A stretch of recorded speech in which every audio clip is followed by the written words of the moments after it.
Priya, Department of Visual Communication, Ratnam College of Arts and Science. So I'm handling Introduction to Communication paper. Today's topic is all about components of communication or the communication process. Next slide.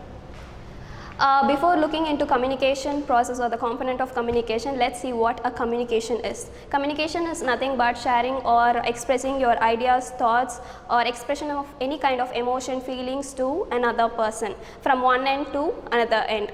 The process of encoding from one end and decoding to another end is called as sender and receiver. The one who encodes the message is called sender, the one who decodes the message is called receiver.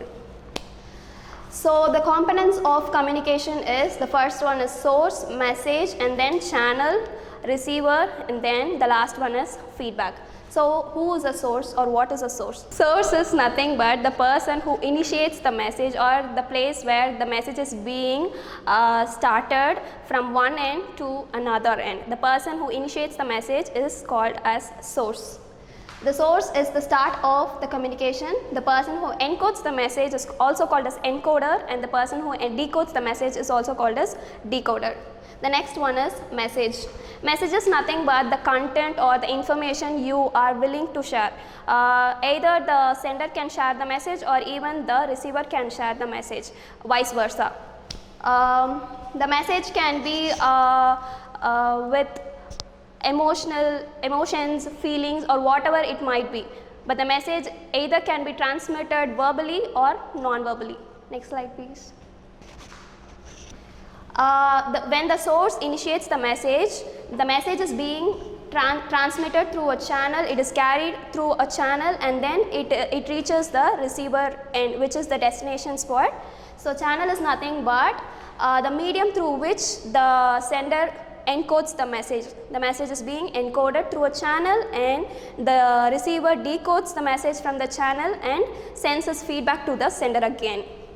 So the communication is nothing but it is a circle. The channel is the medium through which the message is being transmitted. This may be some form of controlled media such as television, radio, internet, whatever medium it might be. Sometimes the channel can also be our sensory systems, which are when we try to smell, touch, see, whatever it might be among the sensory systems. Next slide please. So the receiver is nothing but the person who tends to receive or decode the message that is being initiated or transmitted by or encoded by the sender to the receiver through a channel. Feedback is the last thing which ensures that the message is being correctly carried and the communication process is made successfully, as like the sender, however he wanted to communicate the message, that is clearly received by the receiver in his destination end. So feedback is the process of ensuring that the receiver has received the message and understood in the same way that is being initiated by the sender. So this is the basic sequence of a communication process. From the source or the sender, the message is being transmitted through a channel, and from the channel the receiver decodes the message. So this is the basic sequence of a communication process. Next slide please.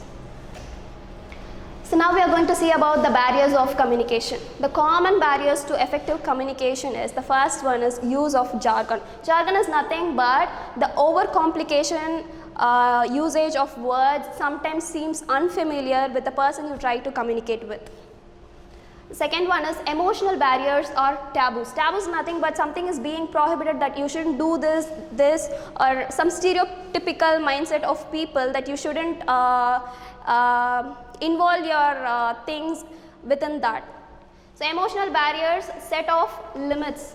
Some people might find it difficult to express their whatever they are willing to express, or their information that is being shared to the receiver is being bounded with limits. The next one is lack of attention, interest, distractions, or irrelevance to the receiver. Sometimes the sender tends to send his message or initiates his message that is being very irrelevant to the receiver. Difference in perception, perspective, or viewpoint. some cultural difference it might be, or any other difference which will not work out between the sender and the receiver. Physical barriers to non-verbal communication. Non-verbal communication, any type of communication that happens with actions, body, language, gesture, posture, any sign language or code language. So not being able to see the non-verbal cues, gesture, posture and general body language can make the communication unsuccessful. So in today's topic we dealt with what a communication is and the process of communication, the components of communication and the barriers or the common barriers of communication. So this is how a person is being engaged in a communication process in his routine life from cradle to grave. So with this I wind up the session. Thank you.